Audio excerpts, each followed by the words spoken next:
হয় নমস্কাৰ প্ৰিয় দৰ্শক, ইতিমধ্যে মই উপস্থিত আছোঁ যি লতুমাৰী সংৰক্ষিত বনাঞ্চলত ইতিমধ্যে চাই আছে যি ইছলাম ধৰ্মাৱলম্বী লোকসকলৰ যি পবিত্ৰ মছজিদ আৰু সেই মছজিদ ইতিমধ্যে যে চেৰ পেলাব নোৱাৰিলে, কিন্তু এই মুহূৰ্তত যি মছজিদৰ ওপৰত এই বুলডোজাৰ চলাই আছে আৰু এই মুহূৰ্তত যি সাধাৰণ জনতা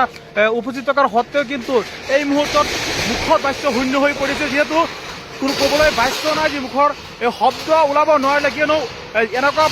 পৰিস্থিতি মানুহৰ সন্মুখীন হ'ব লগা হৈছে যি চৰকাৰী ভূমিত যে মানুহে বসবাস কৰিছিলে আৰু এই ঠাইতে পবিত্ৰস্থলী ইতিমধ্যে নিৰ্মাণ কৰা হৈছিলে আৰু সেইখন ঠাইত ইতিমধ্যে বুলডোজাৰ চলি আছে। আমি এই মুহূৰ্তত দৃশ্যাংকন দেখুৱাই আছোঁ, যি ইতিমধ্যে চাওক সম্পূৰ্ণৰূপে ভংগ কৰিছেহি আৰু খন্তেক সময়ৰ পিছত যি পবিত্ৰ মছজিদ ইতিমধ্যে ভাঙি পেলোৱা হৈছে আৰু ইয়াৰ ভাষ্য জনসাধাৰণে কিন্তু ক'ব নোৱাৰিলে, কিন্তু ইয়াৰ প্ৰতিবাদ কৰিব নোৱাৰিলে, কিয়নো এইখন ঠাই আছিলে সম্পূৰ্ণৰূপে যি ফৰেষ্ট ডিপাৰ্টমেণ্টৰ মাটি আছিলে। সেই মৰ্মে এইখন ঠাইত ইতিমধ্যে চাওক যি বুলডোজাৰ চলি আছে, হাজাৰ শ মানুহ ইতিমধ্যে উপস্থিত হৈছে, যদিও ইয়াৰ বাক্য মুখৰ কোনো ধৰণৰ বিৰোধী কৰিব নোৱাৰিলে, কিয়নো এইখন ঠাই সম্পূৰ্ণভাৱে আছিলে ফৰেষ্ট ডিপাৰ্টমেণ্টৰ আণ্ডাৰত। মই এই মুহূৰ্তত পোনপটীয়া সম্প্ৰচাৰ দেখুৱাই আছোঁ যি পবিত্ৰ মছজিদ আছিলে আৰু সেই মছজিদত ইতিমধ্যে যি বুলডোজাৰ চলাই আছে আৰু যি এই মুহূৰ্তত যি আপোনালোকে দৃশ্যখন চাই আছে যে ইয়াৰ বাক্য কোনো ব্যক্তিয়ে মুখৰ পৰা ওলাব নোৱাৰিলে, কিয়নো এইখন ঠাই সম্পূৰ্ণৰূপে আছিলে যি ফৰেষ্ট ডিপাৰ্টমেণ্টৰ আণ্ডাৰত, অৰ্থাৎ বিজেপি চৰকাৰৰ নেতৃত্বৰ দিনত এইখন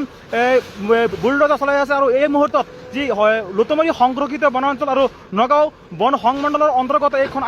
কামপুৰ আঞ্চলিক যি বন সংমণ্ডলৰ অন্তৰ্গত এইখন ঠাই আছিলে আৰু লতুমাৰী ফৰেষ্ট ডিপাৰ্টমেণ্টত পৰে এইখন মাটি, আৰু সেই মৰ্মে এইখন ঠাইত যি বুলডোজাৰ চলি আছে আৰু আজি হৈছে 29 তাৰিখ আৰু 29 তাৰিখ দিনাখনকে এই মুহূৰ্তত চাওক যি বৃহৎ আকাৰৰ যি বুলডোজাৰ চলাই আছে। এই মুহূৰ্তত আপোনালোকে দৃশ্যাংকন দেখুৱাই আছোঁ চাওক যি শ মানুহ উপস্থিত থকাৰ সত্ত্বেও কিন্তু ইয়াৰ উপৰিও যি পবিত্ৰ স্থান মছজিদৰ বিৰোধী কৰিব নোৱাৰিলে, কিয়নো সম্পূৰ্ণৰূপে ঠাইখন আছিলে যি ফৰেষ্ট ডিপাৰ্টমেণ্টৰ আণ্ডাৰত আৰু এইখন ঠাইত ইতিমধ্যে যি আপোনাৰ মছজিদ নিৰ্মাণ কৰা হৈছিলে আৰু সেই মছজিদত ইতিমধ্যে বুলডোজাৰ চলাই আছে আৰু খন্তেক সময়ৰ পিছত আমি আপোনালোকে দৃশ্যখন দেখুৱাম। চাওক শ মানুহ ইতিমধ্যে ঠাইত যদি উপস্থিত হৈছে আৰু ইয়াৰ সমান্তৰালকৈ কোনো মানুহে ইয়াৰ প্ৰতিবাদ বা যি বিৰোধিতা কৰিব নোৱাৰিলে। মানুহৰ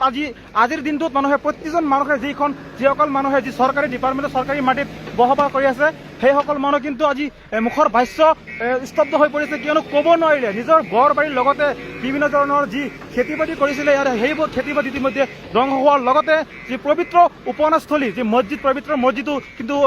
হাত সাৰিব নোৱাৰিলে যি এইখন চৰকাৰৰ হাতৰ পৰা, কিয়নো চৰকাৰ বুলি ক'ব নোৱাৰিলে এইখন ঠাই সম্পূৰ্ণৰূপে যি ফৰেষ্ট ডিপাৰ্টমেণ্টৰ মাটি আছিলে আৰু ফৰেষ্ট ডিপাৰ্টমেণ্টৰ মাটিতে নিৰ্মাণ কৰা হৈছিলে পবিত্ৰ মছজিদ। আৰু সেই মছজিদ ইতিমধ্যে যি বুলডোজাৰ চলাই আছে আৰু যি উচ্ছেদ অভিযান চলাই আছে আৰু আজিৰ দিনটোতে বৃহৎ পৰিমাণ উচ্ছেদ হৈছিলে নগাঁও জিলাৰ